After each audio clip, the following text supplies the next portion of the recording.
Hi friends, today we start first unit, units and measurement.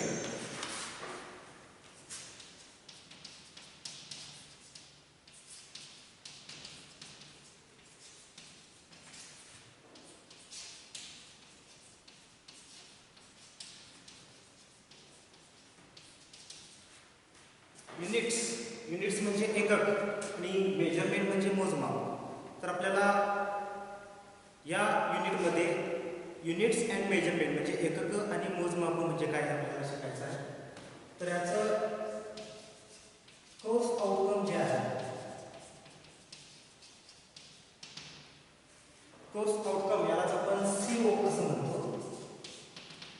याचा short form course outcome CO म्हणजे काय की आपल्याला या युनिट मध्ये आपल्याला काय शिकायचं आहे.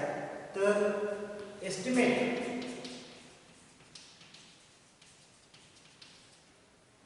या शब्दाचा अर्थ आहे अंदाज बांधणे किंवा अनुमान करणे. एस्टिमेट एरर्स म्हणजे त्रुटी.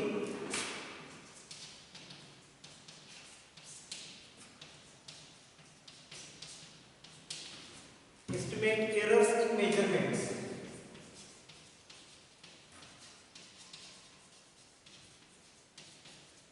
Of physical quantities. Estimate errors in measurements of physical quantities.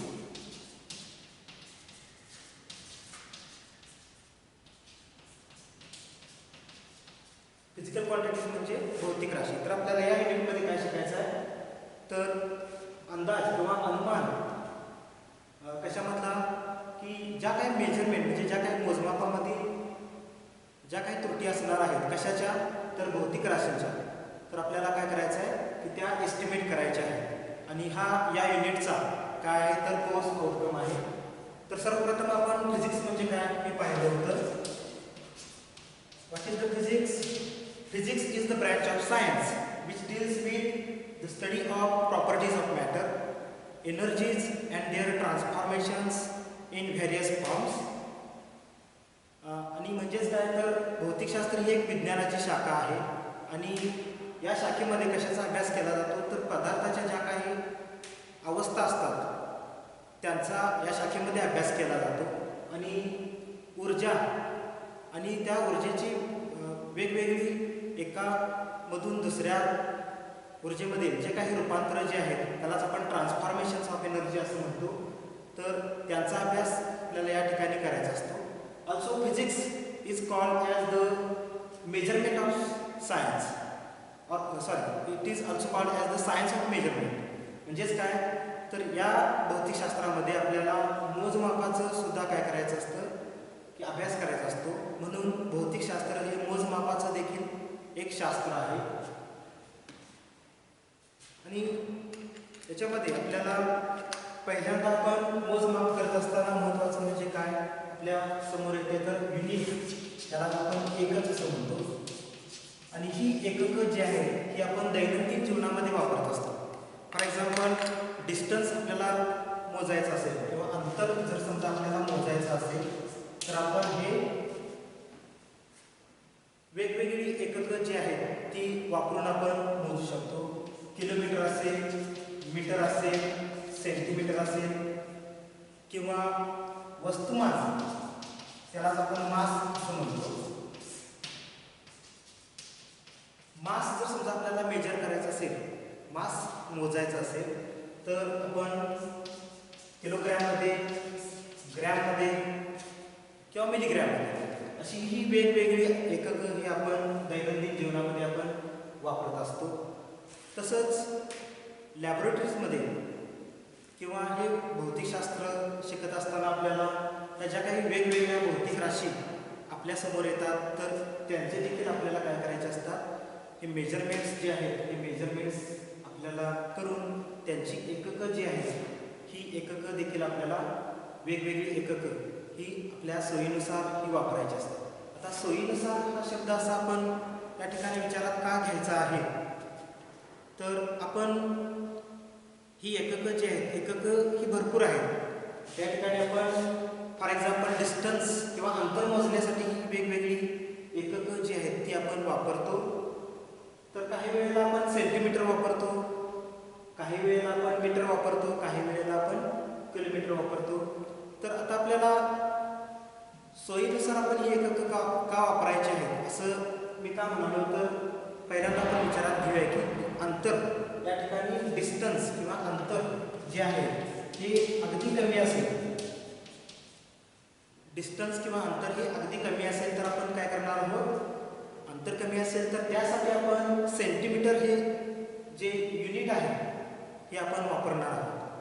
आणि आपल्याला जर डिस्टन्स किंवा या भिंतीची जर समजा आपल्याला लांबी मोजायची असेल तर आपण ही फूटमध्ये किंवा आपण ही मीटरमध्ये देखील आपण मोजतो. तर हे अंतर जर समजा जास्त असेल तर आपल्याला काय करावं लागणार आहे, हे एकक वापरण्याऐवजी आपल्याला मीटर हे एकक किंवा फूट हे एकक आपण वापरतो. जर अंतर हे त्याहीपेक्षा जास्त असेल तर आपण काय करणार आहोत, आपण किलोमीटर हे एकक जे आहे ते वापरणार आहोत. तर लक्षात घ्या की आपण हे याचं कन्व्हर्जन्स जे आहे, किलोमीटरचं कन्व्हर्जन आपण मीटरमध्ये करू शकतो, मीटरचं कन्व्हर्जन परत आपण सेंटीमीटरमध्ये करू शकतो. पण एकक जी आहेत ही एकक या ठिकाणी आपण वेगवेगळी जरी वापरत असू तरी आपल्याला त्याचं एका एककाचं रूपांतर हे आपल्याला दुसऱ्या एककामध्ये आपण करू शकतो. तसंच इतर ज्या काही गोष्टी असणार आहेत किंवा इतर जी काही भौतिक राशी ज्या काही असणार आहेत त्या आपण काय करणार आहोत, मोजणार आहोत किंवा त्या आपण ठरवणार आहोत आणि त्यांचं एकक जे आहेत हे आपण त्या ठिकाणी वेगवेगळी एककं आपण वापरणार आहोत. तर आपण दैनंदिन जीवनामध्ये किंवा आपल्या डेली लाईफमध्ये सुद्धा आपण ही एककं, भरपूर एककं जे आहेत ते आपण वापरतो. आता या ठिकाणी आपण एक एक्झाम्पल विचारात घेऊया की दैनंदिन जीवनामध्ये आपण एक एक्झाम्पल आपण विचारात घेऊया की समजा आपल्याला एक कापड एका दुकानामध्ये जाऊन 5 मीटर लांबीचं जर समजा आपण कापडाची मागणी केली तर तो दुकानदार निश्चितच आपल्याला 5 मीटर लांबीचं कापड देईल. पण जर समजा आपण त्या दुकानामध्ये गेलो आणि फक्त मला 5 द्या असं जर समजा आपण म्हटलं किंवा फक्त मला मीटर द्या असं म्हटलं तर तो दुकानदार जो आहे तो कन्फ्यूज होणार आहे. त्याच्या मनामध्ये एक संभ्रमावस्था होईल की नेमकं समोरची व्यक्ती काय मागत आहे आणि आपण त्या व्यक्तीला काय द्यायचं आहे. आणि हे कन्फ्युजन दूर करण्यासाठी आपल्याला काय करायचे आहे की एकक जी आहे ती या नंबरबरोबरच आपल्याला या ठिकाणी वापरायची आहे. त्या ठिकाणी 5 एककं वापरत असताना आपण काय करतोय की हा एक नंबर जो आहे तो आपल्याला दिसतो त्याला आपण म्हणणार आहोत, हा आहे नंबर किंवा त्याला न्यूमरिकल व्हॅल्यू असं देखील म्हटलं जातं. या नंबरलाच न्यूमरिकल व्हॅल्यू असं म्हटलं जातं. आणि हे जे आपण नंतर लावतो 5 नंतर किंवा या न्यूमरिकल व्हॅल्यू नंतर जे आपण या ठिकाणी वापरतो त्याला काय म्हणायचं आहे, युनिट असं म्हणायचं आहे, त्याला एकक असं म्हणायचं आहे. नंबर मल्टिप्लाइड बाय युनिट म्हणजेच आपल्याला काय मिळतं आहे की ती फिजिकल क्वांटिटी जी आहे ती फिजिकल क्वांटिटी म्हणजेच भौतिक राशी जी आपण मोजतो त्यालाच आपण काय म्हणणार आहोत, भौतिक राशी असं म्हणतो. The quantity which measured is called as the physical quantity. ही फिजिकल क्वांटिटीची डेफिनेशन आहे.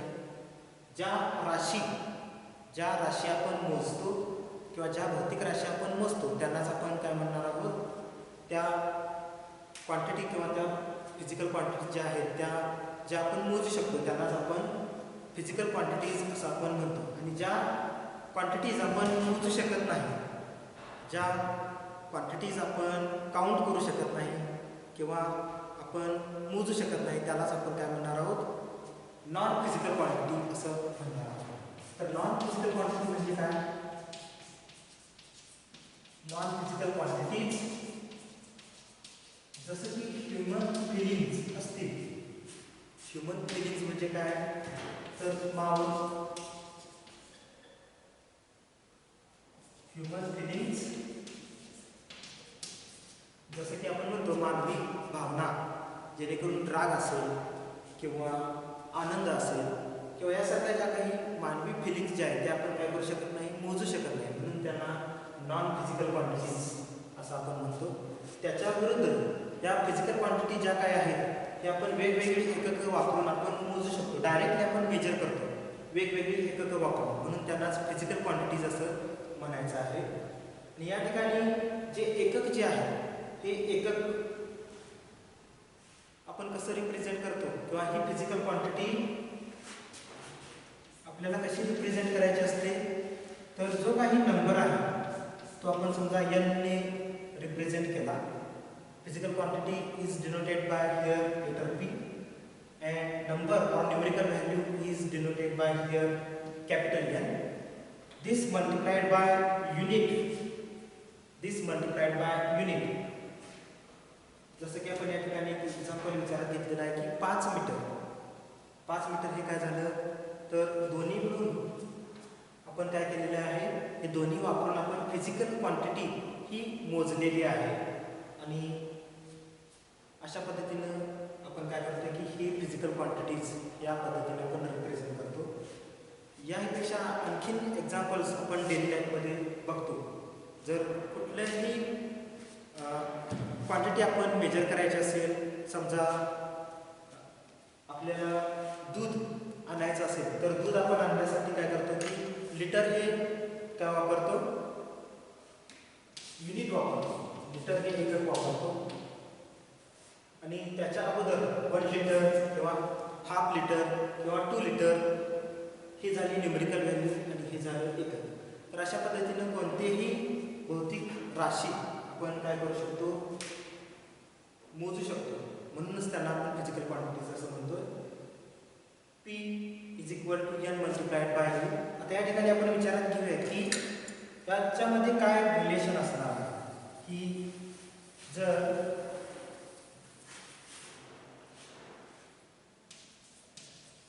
मीटर म्हणजेच काय, 5 मीटर म्हणजेच काय तर 5 मल्टिप्लाइड बाय 1 मीटर.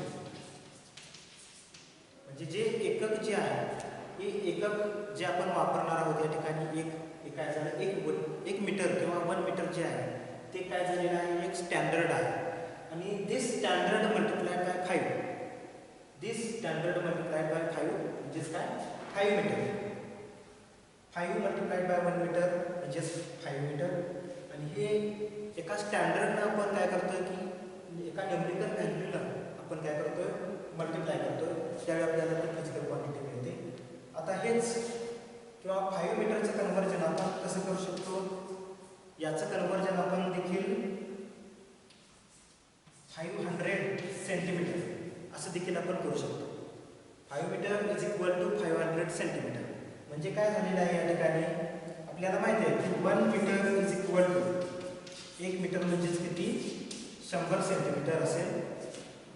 तर आपल्याला काय करायचं आहे या ठिकाणी 100 मल्टिप्लाइड बाय 5 पण केलं तर आपल्याला या ठिकाणी मिळेल 500 सेंटीमीटर. म्हणजेच काय की या ठिकाणी युनिट जी आहे, युनिटची व्हॅल्यू या ठिकाणी काय आहे, मोठी आहे.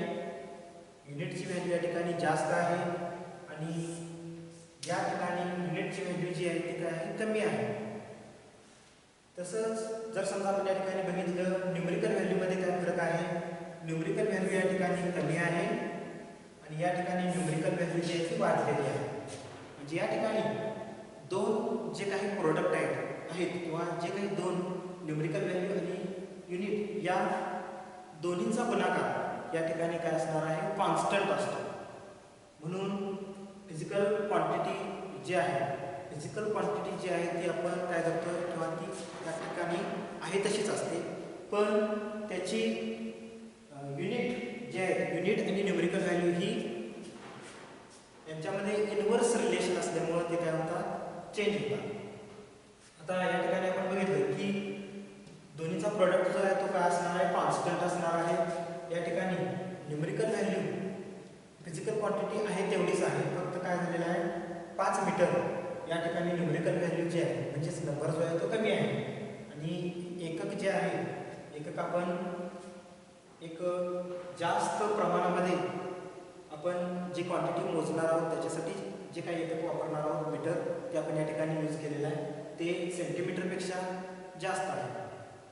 म्हणून एकक या ठिकाणी वाढलं तर न्यूमेरिकल व्हॅल्यू जी आहे ती कमी होते आणि एकक जे आहे ते कमी झालं तर न्यूमेरिकल व्हॅल्यू जी आहे ती वाढते.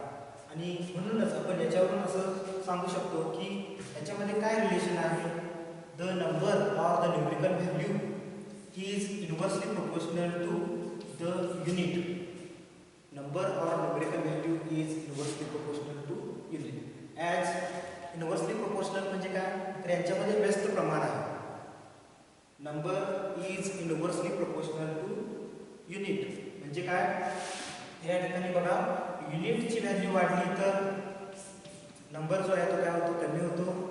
याच्या उलट पक्षी युनिटची व्हॅल्यू डिक्रीज झाली तर नंबर जो आहे तो काय होतो, इन्क्रीज होतो. पण या ठिकाणी दोन्हींचा प्रोडक्ट जो आहे तो मात्र काय असणार आहे, या ठिकाणी कॉन्स्टंट असतो. आणि म्हणूनच हे एकक आपल्याला वापरत असताना एकक जे आहे, एकक किंवा ही वेगवेगळी एकक वापरत असताना आपल्याला काय करायचं असतं की अशा पद्धतीने आपल्याला विचारात घ्यायचं असतं की हे एकक जे आहेत ही स्थळ काळानुसार किंवा स्थळ काळानुरूप ही एकक बदलत नसावीत, जेणेकरून ही एकक ही संपूर्ण जगाने किंवा संपूर्ण युनिव्हर्सने किंवा या जगामध्ये जी काही लोक वेगवेगळ्या देशामध्ये जी काही राहतात त्या सर्वांनी ही एकक जी आहे ती ॲक्सेप्ट केलेली असावीत. आणि तशाच पद्धतीनं त्यांची व्हॅल्यू जी आहे ती एका ठिकाणाहून दुसऱ्या ठिकाणी गेल्यानंतर ते स्टँडर्ड जे आहे किंवा त्याला पण त्याचा दर्जा जो आहे तो बदलता नसावा. तसंच स्टँडर्ड असं का म्हणतो आपण की जी एककं आपण या ठिकाणी वापरतो ती कुठेही गेला किंवा इतरत्र कुठेही आपण एका ठिकाणाहून दुसऱ्या ठिकाणी गेला तर तीच एककं त्या ठिकाणी सहज वापरता आली पाहिजेत. म्हणूनच आपण म्हणतो की ती एककं जी आहेत ती इझिली रिप्रोड्युसिबल असली पाहिजेत आणि ती एककं जी आहेत ही वेल डिफाईन्ड असली पाहिजेत. म्हणजे जेणेकरून एका ठिकाणाहून दुसऱ्या ठिकाणी ज्यावेळी आपण जातो ज्यावेळी एखादी व्यक्ती एका देशामधून दुसऱ्या देशामध्ये किंवा एका ठिकाणाहून दुसऱ्या ठिकाणी एखादी वस्तू मागण्यासाठी गेली असता त्या व्यक्तीला जे हवं आहे किंवा जी भौतिक राशी ज्या क्वांटिटीमध्ये हवी आहे त्याच क्वांटिटीमध्ये त्याला मिळायला पाहिजे, जेणेकरून मागणाऱ्याला पण आणि देणाऱ्याला पण किंवा दोघांच्यामध्ये कुठल्याही प्रकारचं त्या ठिकाणी कन्फ्युजन असू नये. म्हणून आपल्याला काय करायचे असतात, ही स्टँडर्ड जी आहे ही स्टँडर्ड युनिट ही आपल्याला वापरायची असतात. म्हणूनच युनिटची डेफिनेशन जी आहे ती अशा पद्धतीने केली जाते. The reference standard used for the measurement of physical quantity. The reference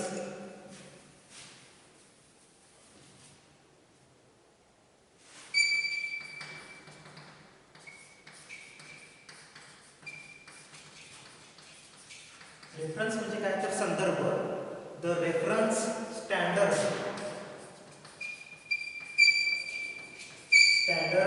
used for the measurement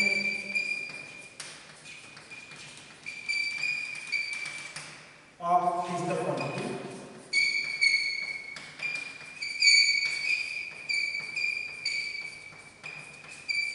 is called as unit. The reference standard used for the measurement of physical quantity. म्हणजे ज्या भौतिक राशी मोजण्यासाठी आपल्याला एक प्रकारचा असा उच्च दर्जा वापरून आपण एक स्टँडर्ड असा आपण काहीतरी एक या ठिकाणी मोजमाप करण्यासाठी एक मानदंड आपण काहीतरी ठरवणार आहोत, त्यालाच काय म्हणायचं आहे, युनिट असं म्हणायचं आहे. आता पूर्वीच्या काळी आपण बरीच एक्झाम्पल किंवा पूर्वीच्या काळी सुद्धा एककं जी आहेत ती वेगवेगळी वापरत होती. जसं की आपण पाहतो की लेंथ मेजर करण्यासाठी अशा पद्धतीनं हे सुद्धा युनिट जे आहे ते वापरलं जात असायचं किंवा वन हँड असं सुद्धा हे युनिट वापरलं जात असायचं. किंवा आपल्याला माहिती आहे की वस्तुमान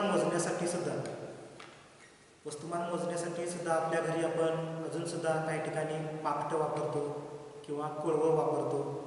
तर हे जे आहे पूर्वीच्या काळचे जे आहेत हे एका ठिकाणाहून दुसऱ्या ठिकाणी गेल्यानंतर लोकांच्यामध्ये काहीतरी कन्फ्युजन होऊ नये आणि सगळीकडे सारखंच एकक जे आहेत ते वापरलं जावं अशा पद्धतीनं ही एककं जी आहेत ही काय केलेली आहेत संपूर्ण जगाने किंवा वेगवेगळ्या संपूर्ण जे काही जगामधील जे काही वेगवेगळे देश आहेत या सर्व देशांनी एक स्टँडर्ड काहीतरी ठरवलेलं आहे एक परिषद घेऊन आणि ती एक स्टँडर्ड युनिट्स जे आहेत ते वापरलं जातं त्यालाच आपण म्हणणार आहोत SI युनिट्स त्यालाच म्हटलं जातं system of international of units आणि हे SI युनिट जे आहेत ते काय आहेत हे आपण नंतरच्या भागामध्ये आपण पाहणार आहोत. तर आता आपण पाहूया की फिजिकल क्वांटिटीज ज्या आहेत त्या कोणकोणत्या असतात.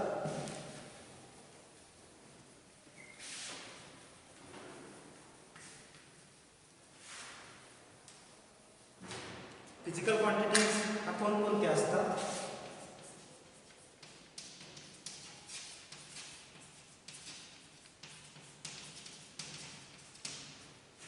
The quantities which is measured,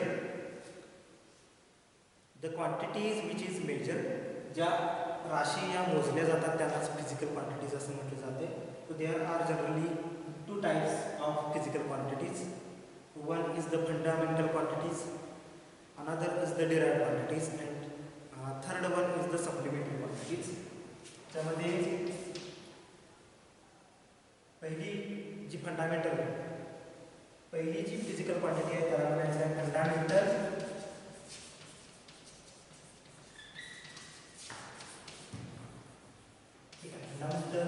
physical quantity.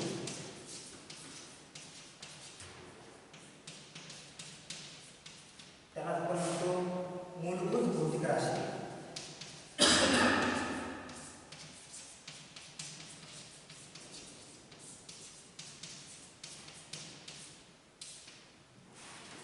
Second आहे डिराइव्ड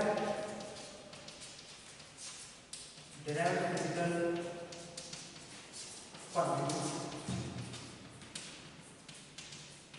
डिराइव्ड फिजिकल क्वांटिटीज म्हणजेच डिराइव्ड म्हणजेच काय विशिष्ट किंवा ठराविक किंवा ठरविलेल्या. डिराइव्ड और स्पेसिफाईड डिराइव्ड फिजिकल क्वांटिटीज विशिष्ट भौतिक राशी.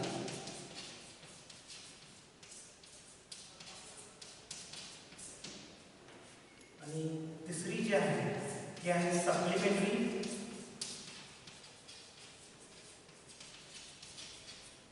सप्लिमेंटरी क्वांटिटीज और supplementary physical quantities.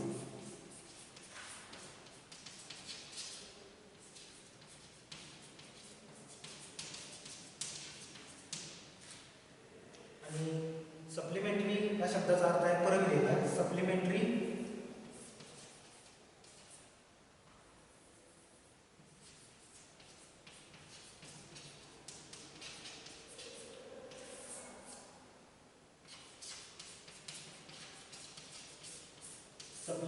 Physical quantities पुरविलेल्या भौतिक राशी.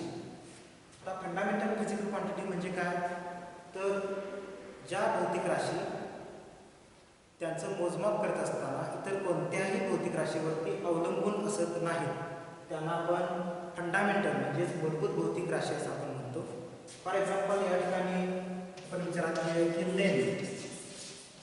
लेंथ आपल्याला मेजर करायची असेल तर आपण काय करणार आहोत जे काही मेजरिंग इन्स्ट्रुमेंट किंवा जे काही मोजमापासाठी लागणारं जे काही साहित्य आहे पट्टी असेल किंवा मेजरिंग टेप असेल तर ते साहित्य वापरून आपण काय करतो डायरेक्ट जे आहे ते आपण लेंथ आपण मोजतो.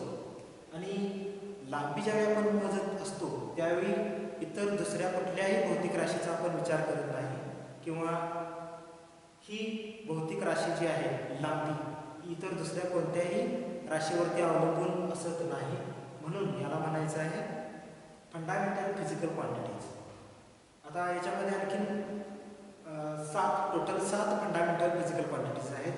एक आहे लेंथ, दुसरी मास, तिसरी time, electric current, thermodynamic temperature, luminous intensity आणि अमाऊंट ऑफ सबस्टन्स. अशा टोटल 7 फंडामेंटल फिजिकल क्वांटिटीज आहेत. आणि या फिजिकल क्वांटिटीज मेजर करत असताना दुसऱ्या कुठल्याही राशींचा ज्यावेळी आपण मोजमाप करत असतो त्यावेळी इतर कोणतीही राशी जी आहे ती याच्यावरती अवलंबून नसते किंवा ही राशी इतर कुठल्याही राशीवरती अवलंबून नसते, म्हणून याला म्हणायचं आहे फंडामेंटल फिजिकल क्वांटिटी. त्याच्या उलट फंडामेंटल फिजिकल क्वांटिटीची डेफिनेशन काय?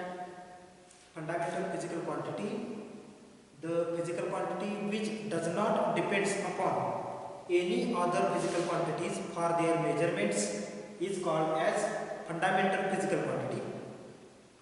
म्हणजे काय? ज्या भौतिक राशी इतर कोणत्याही भौतिक राशीवरती किंवा एखाद्या भौतिक राशीचं मोजमाप करत असताना ती भौतिक राशी जी आहे ती इतर कुठल्याही भौतिक राशीवरती अवलंबून नसते, त्या भौतिक राशींना मूलभूत भौतिक राशी असं म्हणायचं आहे.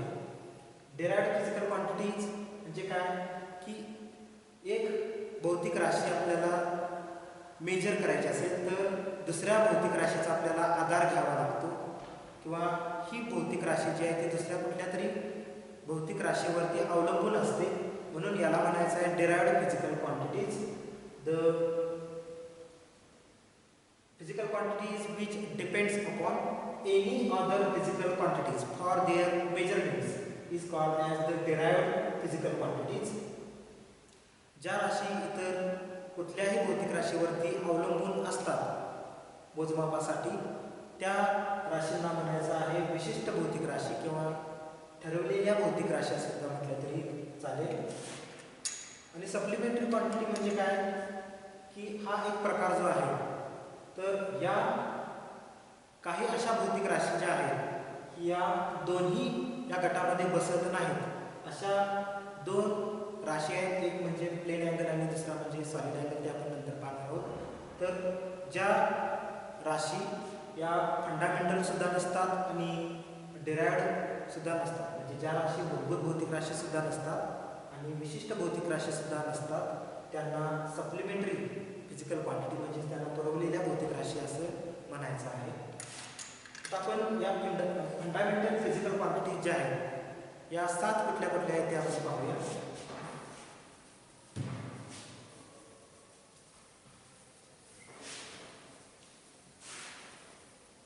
फंडामेंटल फिजिकल क्वांटिटी ज्या आहेत त्या टोटल 7 आहेत. या ठिकाणी आपण एक टेबल ड्रॉ करूया. सिरियल नंबर फंडामेंटल क्वांटिटी,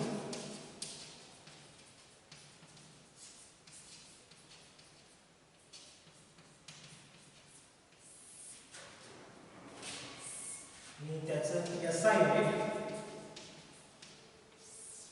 त्याचं सिम्बॉल,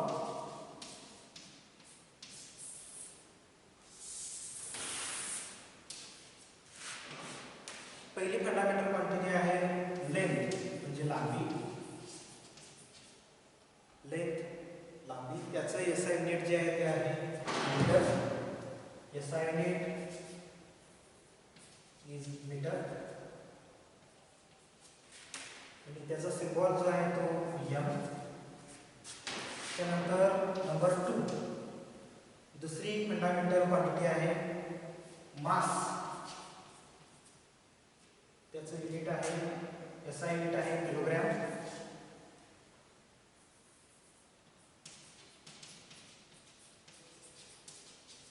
ते कसं आपण रिप्रेझेंट करतो तर केजी ने रिप्रेझेंट करतो.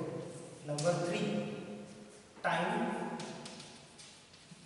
टाइमचं SI युनिट जे आहे ते आहे सेकंद. टाइम जो आहे तो आपण स्मॉल s ने रिप्रेझेंट करतो. Number 4 electric current. Electric current आणि त्याचं SI युनिट आहे एम्पियर. एम्पियर हे आपण त्याचा सिम्बॉल आहे A. एम्पियर A ने रिप्रेझेंट करतो. Number 5 thermodynamic temperature.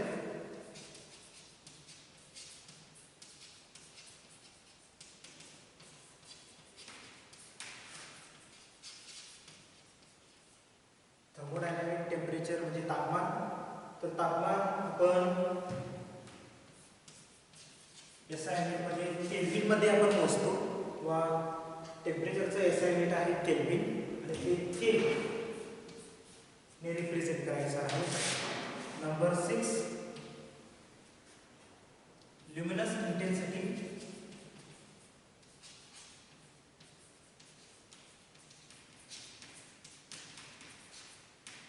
Luminous intensity म्हणजे प्रकाशाची तीव्रता जी आहे ती आपल्याला मेजर करायची असते आणि त्याचं एसआय युनिट जे आहे ते आहे कॅन्डेला. CANDELA कॅन्डेला आणि त्याचं सिम्बॉल आहे CD, capital C small d. आणि number 7 amount of substance.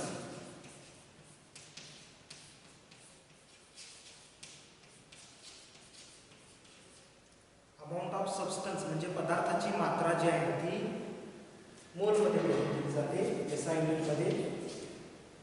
MOLE मोल. त्याचा सिम्बॉल आहे MOL. तर बेसिकली किंवा या 7 फंडामेंटल फिजिकल क्वांटिटीज आहेत. तर परत एकदा पाहूया कोणकोणते आहेत. पहिली फंडामेंटल क्वांटिटी आहे एक म्हणजे लेंथ.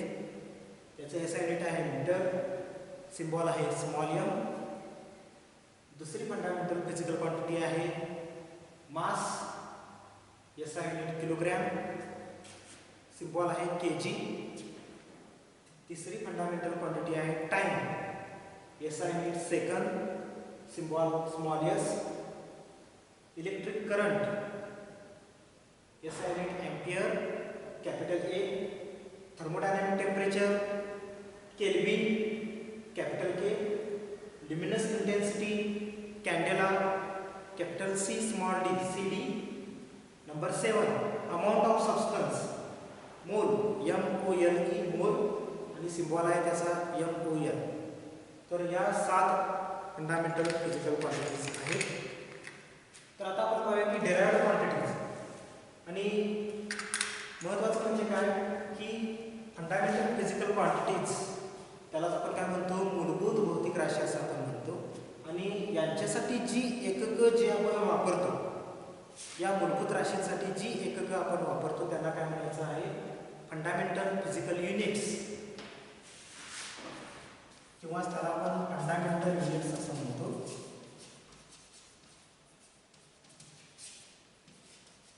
आणि फंडामेंटल युनिट्स म्हणजे काय the units which is used to measure the fundamental quantities. ज्या क्वांटिटीज किंवा जे युनिट्स जी एककं आपण या मूलभूत भौतिक राशी मोजण्यासाठी जे आपण राशी वापरणार आहोत त्यांना म्हणायचं आहे मूलभूत भौतिक राशी, मूलभूत एककं. परत एकदा पाहूया की ज्या भौतिक राशी मोजण्यासाठी आपण जी एककं वापरणार आहोत त्यांना म्हणायचं आहे मूलभूत एककं. Fundamental units is defined as the units which is used to measure the fundamental quantities. आपण पाहूया की derived quantities कुठल्या कुठल्या आहेत. नंबर 2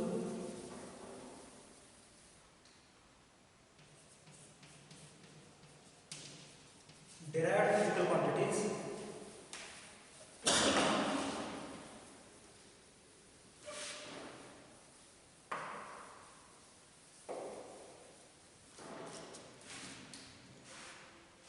आता ज्या राशी आपण काय करतो मोजण्यासाठी इतर दुसऱ्या राशींचा आपल्याला आधार घ्यावा लागतो त्यालाच आपण काय म्हणणार आहोत डेराइव्ड फिजिकल क्वांटिटीज असं आपण म्हणणार आहोत.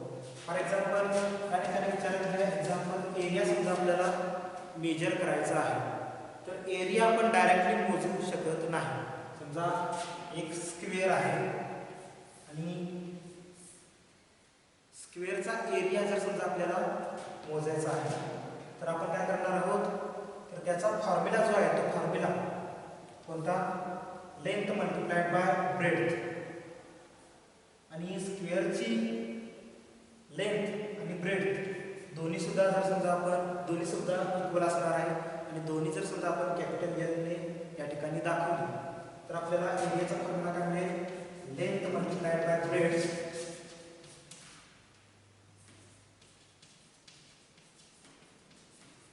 किंवाच त्याचा square area of square is equal to त्याला आपण म्हणतो साईड स्क्वेअर, साईडचा square, side multiplied by side, कारण दोन्ही साईड ज्या आहेत त्या इक्वल असतात आणि जर इक्वल नसतील तर आपण काय करतोय की लेंथ मल्टिप्लाइड बाय ब्रेड्थ हा फॉर्म्युला या ठिकाणी आपण वापरतो आणि लेंथ आणि ब्रेड्थ दोन्ही सुद्धा इक्वल असतील तर आपल्याला काय मिळणार आहे, त्याचा एरिया आपल्याला काय मिळणार आहे एल स्क्वेअर, म्हणजेच जो काय असेल तो आपल्याला याचा क्षेत्रफळ जे आहे ते आपल्याला या ठिकाणी मिळणार आहे.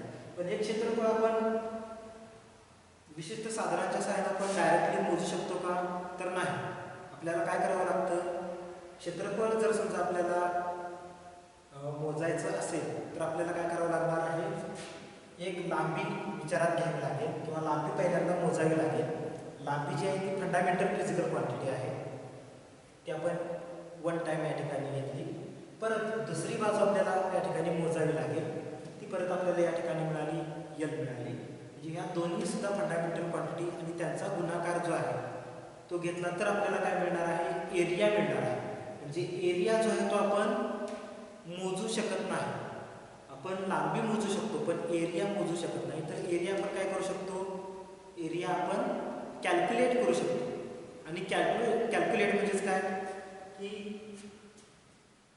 आपण एखाद्या विशिष्ट फॉर्म्युल्यामध्ये किंवा एका विशिष्ट सूत्रामध्ये आपण त्याच्या किमती टाकून आपण काय करू शकतो, सोडवू शकतो आणि मग आपल्याला फायनली त्याचं क्षेत्रफळ जे आहे ते आपल्याला मिळतं. आणि म्हणून क्षेत्रफळ आपण मोजू शकत नाही. क्षेत्रफळ आपण काय करतो, ते कॅल्क्युलेट करतो. आणि ज्या डिराइव्ड क्वांटिटी किंवा ज्या फिजिकल क्वांटिटी आपण कॅल्क्युलेट करतो, मोजू शकत नाही, अशा राशीला काय म्हणायचं आहे, डिराइव्ड फिजिकल क्वांटिटी, म्हणजेच विशिष्ट भौतिक राशी असं त्यांना म्हणायचं आहे. आता इतर एरिया असेल किंवा व्हॉल्यूम असेल, व्हॉल्यूम जर समजा आपल्याला या ठिकाणी मेजर करायचा असेल, समजा हा क्यूब आहे, परत आपल्याला या ठिकाणी मिळेल काय, याचं volume length multiplied by breadth multiplied by height, म्हणजेच तुम्हाला या ठिकाणी व्हॉल्यूम सुद्धा मिळेल. या ठिकाणी volume is equal to L multiplied by L multiplied by L, म्हणजेच फंडामेंटल फिजिकल क्वांटिटी या ठिकाणी काय करावं लागतं की ही समजा डिराइव्ड क्वांटिटी असेल तर डिराइव्ड क्वांटिटी आपल्याला मेजर करत असताना किंवा कॅल्क्युलेट करत असताना आपल्याला फंडामेंटल क्वांटिटीचा आपल्याला काय करावं लागतं, आधार घ्यावा लागतो. आणि म्हणूनच ही डिराइव्ड क्वांटिटी जी आहे ही मूलभूत राशीवरती अवलंबून असते. म्हणजे फंडामेंटल क्वांटिटीजवरती ही डिराइव्ड राशी काय असते, अवलंबून असते. म्हणून त्याची डेफिनेशनच कशी आहे पहा, द क्वांटिटीज, डिराइव्ड क्वांटिटीची डेफिनेशन काय, the physical quantities which depends upon any other physical quantities or any other fundamental quantities for their measurements is called as the derived physical quantities. आणि या ठिकाणी अशी बऱ्याच क्वांटिटी या भौतिकशास्त्रामध्ये ज्या आपण काय करतो, कॅल्क्युलेट करतो, म्हणून त्यांना डिराइव्ड फिजिकल क्वांटिटी असं म्हणायचं आहे. म्हणजेच काय, प्रेशर असेल, pressure for example density, pressure म्हणजे काय, दाब, त्याचा फॉर्म्युला काय, प्रेशरचा formula P is equal to force divided by area, म्हणजे बल भागिले क्षेत्रफळ, म्हणजेच दाब.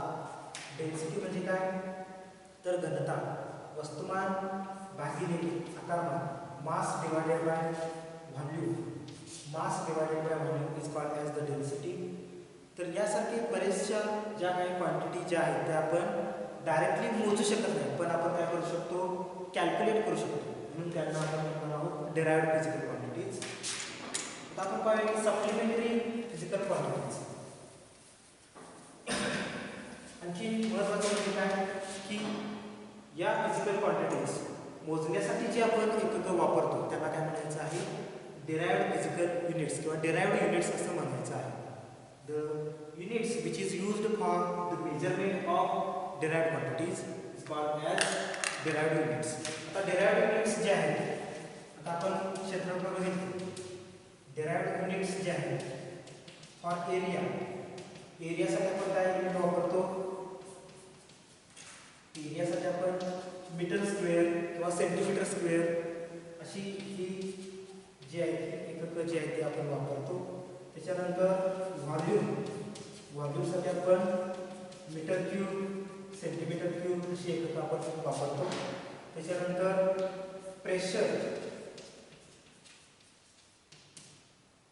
प्रेशरसाठी आपण पास्कल युनिट वापरतो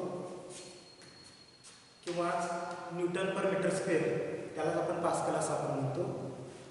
तर त्याच्यानंतर डेन्सिटी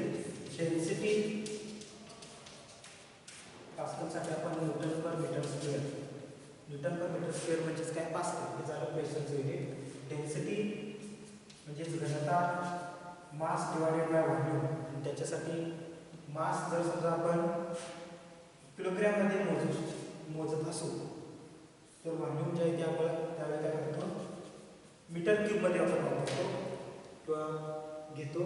किलोग्रॅम पर मीटर क्यूब हे झालं डेन्सिटीचं युनिट. आणि ही अशा पद्धतीने जी एकक आपण काय करतो या ठिकाणी वापरतो तर त्यांना म्हणायचं आहे डिराइव्ड युनिट्स असं म्हणायचं आहे.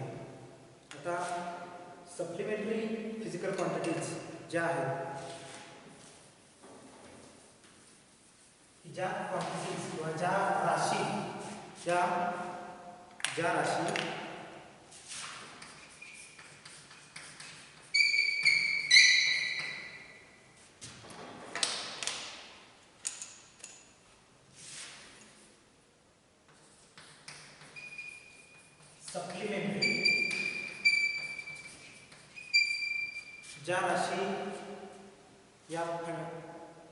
राशी या फंडामेंटल सुद्धा नसतात आणि डिराइव्ड सुद्धा नसतात त्यांना आपण काय म्हणणार आहोत सप्लिमेंटरी क्वांटिटीज असं आपण म्हणणार आहोत. The physical quantities which neither fundamental nor derived, those quantities are called as the supplementary quantities. आणि या क्वांटिटीज कोणत्या आहेत तर एक म्हणजे पहिली क्वांटिटी जी आहे ती प्लेन अँगल. म्हणजे जर समजा या ठिकाणी दोन रेषा असतील, दोन लाईन्स असतील तर त्यांच्यामधला जो काही अँगल असणार आहे तो आपण जो आहे तो आपण या ठिकाणी मेजर करतो तर तो आहे प्लेन अँगल. आणि त्याचं SI युनिट जे आहे त्याचं SI युनिट आहे रॅडियन आणि त्याचा सिम्बॉल जो आहे तो आहे रॅड. दुसरी जी क्वांटिटी जी आहे ती आहे सॉलिड अँगल.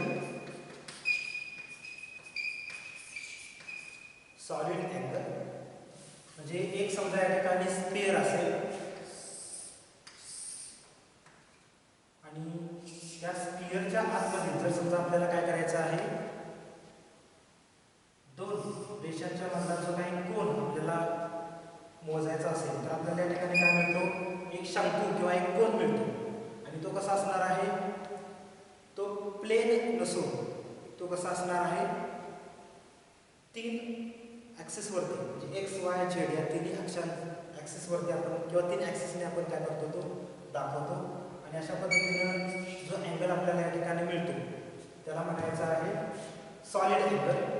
त्यालाच आपण काय म्हणणार आहोत किंवा त्याचं SI युनिट आहे स्टेट अँगल.